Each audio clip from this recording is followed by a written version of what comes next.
Hello everyone, I'm back with another video. Hey, in this video we will discuss how to turn on night light on Windows 11. So that's been said, let's get started.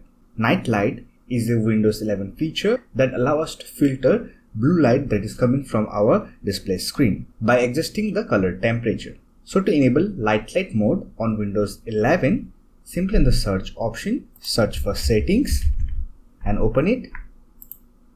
Click on this system tab. Here click on display option and here you will find night light option under brightness and color. Simply turn on this toggle to enable light mode.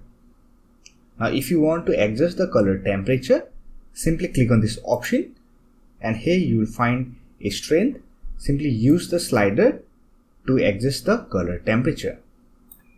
If you want to schedule light mode on Windows 11, then you can simply turn on this toggle and here you can schedule your night mode. So that's it. This is a quick tutorial on how you can turn on light mode on Windows 11. I hope this video was helpful to you. If you found this video helpful, don't forget to hit that like button and subscribe the channel for more videos like this. Bye for now. See you next video.